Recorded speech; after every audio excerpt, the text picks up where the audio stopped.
Hey guys, it's Tim, and welcome to a brand new episode of The Countdown. And with Ghost in the Shell just having been released, I thought I would focus on another Hollywood adaptation of a popular anime. Live-action Hollywood adaptations of anime are very few and far between, with only a few I can think of off the top of my head being Fist of the North Star, Guyver, Kite for some reason, Speed Racer, but probably most infamously, Dragon Ball Evolution. Now, Dragon Ball, and especially Dragon Ball Z, have probably one of the largest fan bases of any anime series that has ever existed, which is why it was so disappointing to so many people when Dragon Ball Evolution was what Hollywood gave us as a representation of the series. But beyond it being bad, what are some specific issues that Dragon Ball Evolution faced? Well, I'm here to count down 3 major problems with Dragon Ball Evolution. So let's start off small on this one, and probably one of the major points of contention that at least I can see with Dragon Ball Evolution is that the effects work just isn't very good. And with Dragon Ball, the effects are something that you really have to nail, especially if you're going for more of a Dragon Ball Z feel. Since fighting is such a huge component of the series, it's one of its major draws, and if you can't represent that, then there's really no point in actually attempting to do it.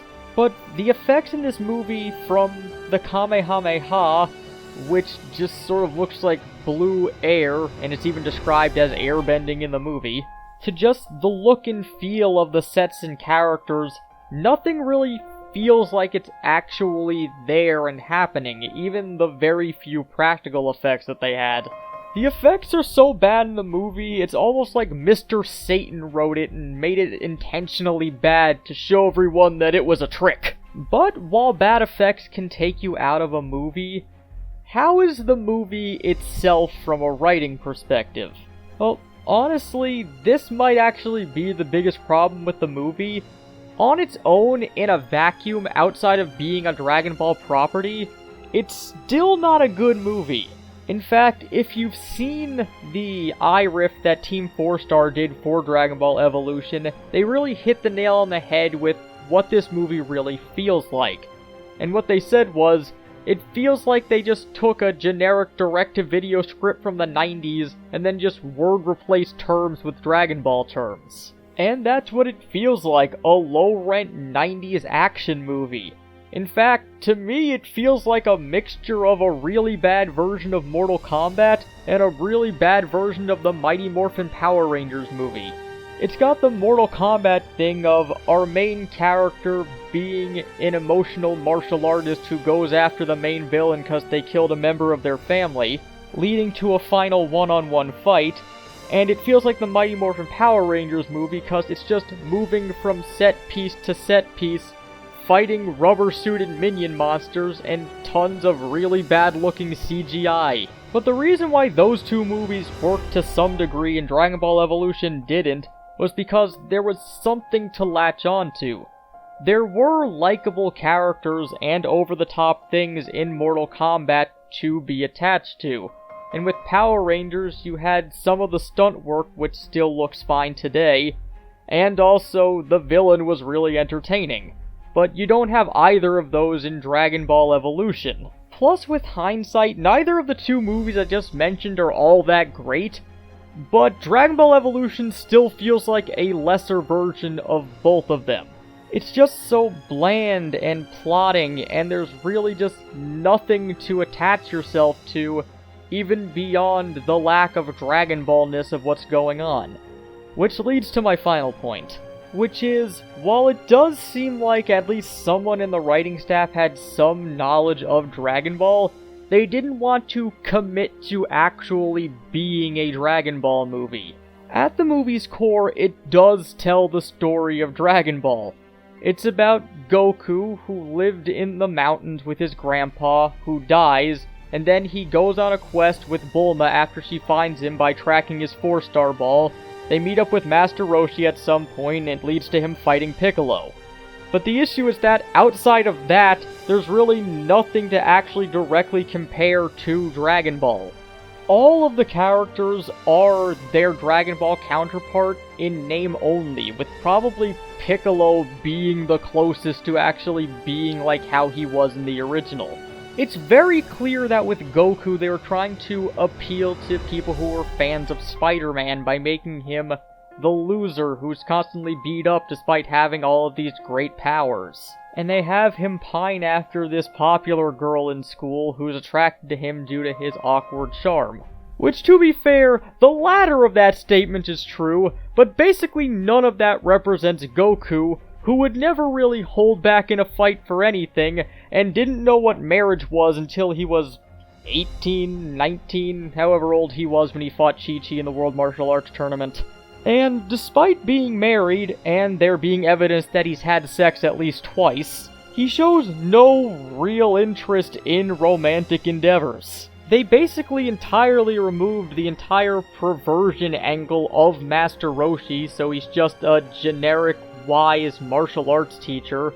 They took away all of Bulma's eccentricity and just basically made her a generic badass female character. And Yamcha's just some homeless dude with a drill, which he may in fact be in Dragon Ball right now, but for the time he was introduced, he had some threat to him and had his being afraid of girls thing to give him more personality. And then there's Mai, who basically just got turned into the Bryan Singer-verse version of Mystique from the first 3 X-Men films, similar to how Goku got turned into the Sam Raimi Spider-Man. And the thing is, while they do have stuff from Dragon Ball happen, they change what catalyzed the events to happen. Like, instead of Bulma just wanting to make a wish on the dragon to just get something that she wants, she's now tracking the Dragon Ball because it was somehow being used as a clean energy source for Capsule Corp. Somehow. Something that is never actually brought up again after it is first mentioned. And then you just have Dragon Ball terms that are just flat out used incorrectly. Like having the Uzaru and Piccolo somehow being connected to one another. Or the fact that they just used the Kamehameha to do whatever they want it to.